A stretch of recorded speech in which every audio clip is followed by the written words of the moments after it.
Good evening, ladies and gentlemen. Welcome to Don Odell's Legends. My name is Art Tipaldi. I'm the editor of Blues Music Magazine. This is our current issue, which we just mailed out to subscribers. You can check us out if you're interested in subscribing at bluesmusicmagazine.com or at our Facebook page.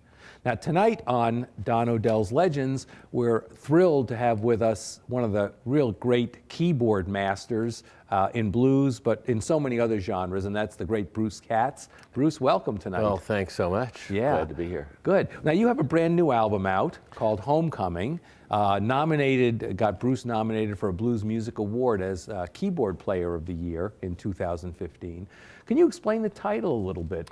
People, you know, when you see the Homecoming, you think, oh, he's going back to, where'd the title come from for this? Well, the title came from my own feeling that I was kind of returning to my own music and my own career a little bit. Because for about 5 years previous to that or so, I was playing a lot of high-profile sideman gigs with Greg Allman and going out with the Allman Brothers and Delbert McClinton. And for a few years, I kind of dropped my own band entirely. And I decided to get back to my own thing and do this record. I was fortunate enough to get hooked up with American Showplace Music. Right. And I surrounded myself with friends, musical friends that I've known for a long time that also made it feel kind of like a homecoming, and Marty Ballou, who I've been playing with for 25 years, and John Hammond, and people that I've been playing with for a long time, including my usual band. You have Chris on guitar, on Chris Vittorello. Yes, for fans who've been following you on Facebook, you're right, for the last 3 or 4 years, I just see pictures of Bruce Katz in places with Greg Allman or the Allman Brothers as you're traveling. And wonderful gigs and thrilling to do and lots of fun, but I was, you know, I was getting further and further away, and I was thinking, well, I could just fall into this sideman thing for the rest of my life. But I really wanted, you know, I have 6 previous albums. This is my 7th one, and I just, you know, during this time frame, my band members would call me up every few months and go like, hey, you ever coming back to the Bruce Katz band? We're waiting for you to come back. So this feels great to do. What's it like playing with the Allman Brothers, this American institution? I mean, to stand on stage, what's that? Well, to stand on stage and hear that voice singing that I grew up with. I mean, I saw the Allman Brothers with Dwayne in their first incarnation. Kind of thrilling, and I mean, I don't know how to describe it, you know, 15,000 people. And playing Statesboro Blues with Greg Allman singing. You know, it's like, I remember a long time ago, I played a few gigs with Chuck Berry, and I was playing Johnny B. Good with Chuck Berry. I'm thinking, this is about as good as it gets. And, you know, I've been lucky. I mean, I think back, you know, I played Ball and Chain with Big Mama Thornton, and you know, certain things with John Hammond, who was a hero of mine. Were you being satisfied as a sideman musically? Yes. I mean, I couldn't do everything that I do exactly, you know. But I've done a lot of sideman gigs, and I usually, and I did feel good about being creative within the vision of somebody else. You know, I mean, so that if I'm playing with Delbert, I'm being myself, but I'm realizing that the world of Delbert is a certain world, and I'm going to go into that, and I'm going to be myself and be creative within that world. Or Maria Muldaur or Greg Allman. I felt I got a fair amount of space. You know, that's a playing band. You know, I mean, almost, I would go out with the Allman Brothers, and they solo for so long, they'd like look at me, and I would stretch for a while, and then I'd look at them going, done, and they'd be like, what do you mean done? Keep going. Because they really play a long time. I usually like to make a statement and then That's pretty cool, because when you are making that statement, you have to make it in the language of the band who you're the sideman Kind with. of. I mean, I will put my own spin in, but I do think that it's a valid and it's just what you should do. Yeah. You know, Yeah. I mean, when people come into my band, I think that the conductor is allowed to tell the first violinist how to play something. Right. Because he or she has a vision of this piece. So if I'm a composer of a certain tune, or if Delbert McClinton is a composer of a certain tune, I think he has the right to say to me, you know, I wouldn't go over there on that tune. Okay. And I'll do the same thing because I think it's what should happen. That's right. You know? That's right. What a varied career as a backup musician or a, you know, hired musician you've had, from working with, as you say, Delbert to John Hammond to Mighty Sam. Yeah, where Mighty now Sam. you've got to find that soul gospel groove. Right. And then the next thing you might be with Jimmy Witherspoon playing, Yeah. or Duke Robillard playing, or Ronnie Earl. Or Ronnie Earl. Which was a great gig. Yeah, yeah. So each one of those really, I would imagine, must expand or expand, I guess, your musical vocabulary. Yeah. For when you come back to your own band. Absolutely. Yeah. You know, absolutely. I've learned things from everybody that I've played with. Yeah. Ronnie Earl I learned a lot playing with him. You were with him for 5 years? Yeah. Is that right? 5 years. And how did, you know, it's funny because Sugar Ray, Norcy and the Blue Tones are another show that's on Don Odell's Legends, and Sugar Ray started the Blue Tones with Ronnie Earl, and here we are talking Ronnie Earl. Would this have been the late 80s when you were with him? No, I was with him from 92 to 97. Okay. Yeah. Was that the first incarnation of the Broadcasters?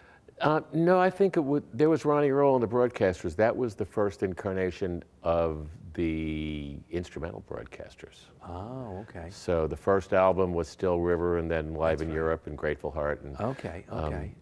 But yeah, because before that, it was Ronnie Earl and the Broadcasters featuring Darryl Newlish, Darryl that's right. and Jerry, I think. Yes, yeah, that's Jerry right. Portnoy. Sure, sure. But it was the Broadcasters, and then there was, I don't know, some stuff happened. I don't know. Yeah, we don't need to. So how do you and Ronnie connect then to put together this instrumental band? I was playing at this cocktail party that was being held by the Best of Boston, Boston Magazine maybe or something, and Marty Blue and myself. Because I had just formed my band, and we had just actually made a record, the first record that I did, Crescent Crawl. Anyway, just playing acoustic piano and acoustic bass, and we're in a corner, and we're playing, and I think I was playing Moanin' actually, and I'm playing, and I feel this like laser beam on the back of my head, and I turn around, and there's Ronnie Earl. He was like best guitarist or something like that. And I had run into him, but we didn't really know each other. I mean, when I was with Barrence Whitfield, we would run into the Broadcasters on the road.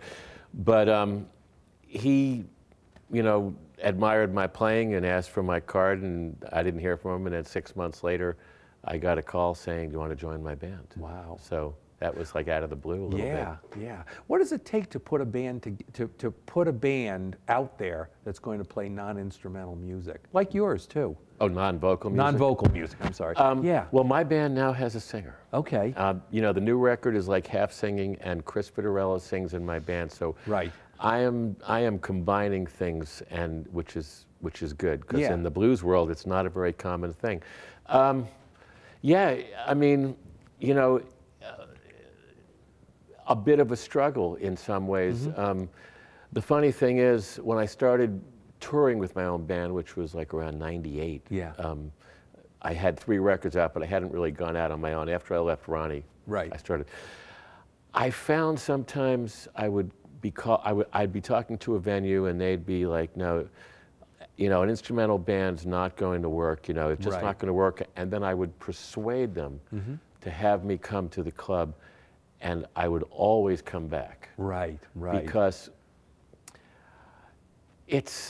you can express and draw people in without necessarily singing. I like singing. Everyone I've ever worked with as a sideman has been a vocalist. And now we're combining both. But, you know, the grooves and the music drew people in, and places like the Slippery Noodle in Indianapolis, or places like the Zoo Bar in Lincoln, they were really a hard sell. And then once I was there, they were like, oh, I get it now. Yeah. And I go back there every year to those clubs. Right. So yeah, a bit of a hard sell because it's not that usual. Yeah, yeah. Or they'd assume it was a jazz band, which it's not. Which it's not. Now, when you're doing this non-vocal music, does it place a lot of emphasis on the set list that you come out there with? Well, I mean, do you have to think of what am I going to bring an audience in with, and how do I keep them there for 90 minutes? Right. Well, I think even singers are kind of thinking like that. I think it's just made me really think about the writing of the tunes. You know? Yeah. I mean, because without I mean, there's no words to hear the story. The story has to be music. Right. And there's always a story in my head, and so I really, really think about and write tunes that are expressive, I think, because I don't have somebody that can just tell a story in words. Sure. Sometimes the song, if you're singing, the song doesn't have to necessarily have that much to it, because it's your personality and the words of the. But if it's music, you've got to really have a structure that's and a groove and an idea that's going to draw people's attention. Right. You know? Right. So, and you have to inhabit that idea while you're playing it, just as a singer would inhabit those words. Yeah. And so I really, really, really think about the tunes. And what has also sometimes worked against me is that sometimes there's a band and there's a singer, and they go out and they just waste one by doing an instrumental that's just kind of like a throwaway. Right, right. And people start thinking, oh, that's what instrumental music is. Yeah, we can get up and go to the bathroom. They just come out and play a riff. Yeah. They just play a riff and everybody solos for a long time. Right. You know, whereas that's really not what I do. Yeah. I mean, my band, we solo, it's a very concise solo. It's never, it's about the songs. Yes. And I know, like, this new album, it's really about the songs. Yeah. Yeah. So. When you're playing, and I've asked this to a number of musicians, you say you're thinking a story. Are you thinking colors and shadings and almost like you're painting on a canvas? I'm feeling emotion, if I was going to say anything. Yeah. I mean, I can't play with my eyes open, so they're always shut. Yeah. I'm looking inward, and I think if I was going to describe anything, it would just be like trying to express an emotion one way or another.